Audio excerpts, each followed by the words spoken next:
Ashwanth coke പൈസ മേടിച്ചു എന്നുള്ളതാണ് ഇതിൻ്റെ മാധവ് സുരേഷ് അല്ല അങ്ങനെ പറഞ്ഞത്. മാധവ് സുരേഷിൻ്റെ കൂടെ ഇതിൻ്റെ പ്രൊഡ്യൂസർ ഉണ്ടായിരുന്നു. പ്രൊഡ്യൂസറാണെന്ന് പറയുന്നത്. പ്രൊഡ്യൂസറെയാണ് ഈ ചങ്ങായി പുലഭ്യം പറയുന്നത്. അപ്പോൾ അതിൽ തെളിവില്ലാതെ പറയാൻ പറ്റില്ല. ഞാൻ മനസ്സിലായത് അശ്വന്ത് കോക്ക് അങ്ങനെ വാങ്ങേണ്ട ഒരാളല്ല എന്നാണ് എൻ്റെ വിശ്വാസം. കാരണം ആ മനുഷ്യന് ഈ ഫീൽഡിൽ കുറേ കാലമായിട്ടുണ്ട്. വലിയൊരു ഫാൻ ക്ലബ്ബുണ്ട്. സ്വന്തമായി അശ്വന്ത് കോക്ക് എന്ത് പറയുന്നു എന്ന് നോക്കുന്ന, അശ്വന്ത് കോക്ക് എന്ത് പറയുന്നു എന്ന് നോക്കി സിനിമ കാണുന്ന ആളുകളുണ്ടെന്ന് ഞാൻ പറയില്ല. പക്ഷേ നന്ന ചുരുങ്ങി അശ്വന്ത് കോക്ക് എന്ത് പറയുന്നു എന്ന് നോക്കുന്ന ആളുകൾ ഇഷ്ടം പോലെ ഉണ്ട്. ഞാനും നോക്കാറുണ്ട്, സ്ഥിരമായി നോക്കാറുണ്ട് എന്നല്ല പറയുന്നത്.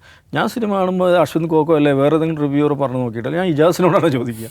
ഇജാസ് പറയുന്ന സിനിമ കാണുക എന്നുള്ളതാണ് നമ്മുടെ, കാരണം ആ മനുഷ്യൻ്റെ അടുത്ത് അതിൻ്റെ ഇതുണ്ട്.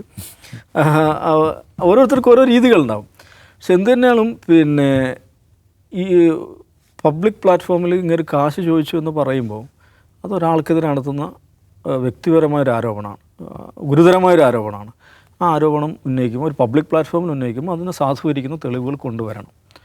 അപ്പോൾ അതിൽ അശ്വന്ത് കോക്ക് പറഞ്ഞ് ശരിയാണ്. എവിടെ തെളിവെന്ന് ചോദിക്കുമ്പോൾ ആ തെളിവ് കാണിച്ചു കൊടുക്കാൻ ഉത്തരവാദിത്തമുണ്ട്. അപ്പോൾ അശ്വന്ത് കോക്ക് ഇന്ന് ഉപയോഗിച്ചിട്ടുള്ള ആ ഭാഷ, ഈ പബ്ലിക് ഡിസൻസീവ് പെർസ്പെക്റ്റീവ് നോക്കുമ്പോൾ അതിനോടൊന്നും എനിക്ക് ഒട്ടും യോജിപ്പില്ല. പുള്ളി ഉപയോഗിച്ച പല വാക്കുകളുണ്ട്, അതിനൊന്നും ഒരു നിലക്കും അതിനോട് യോജിക്കുന്നില്ല. പക്ഷേ പബ്ലിക് പ്ലാറ്റ്ഫോമിൽ വന്നിട്ട് കാശ് മേടിച്ചു എന്നും നെഗറ്റീവ് റിവ്യൂ ചെയ്യാതിരിക്കാൻ കാശ് മേടിച്ചു എന്ന് പറയുമ്പോൾ അതിന് തെളിവുകൾ കൊണ്ടുവരാം.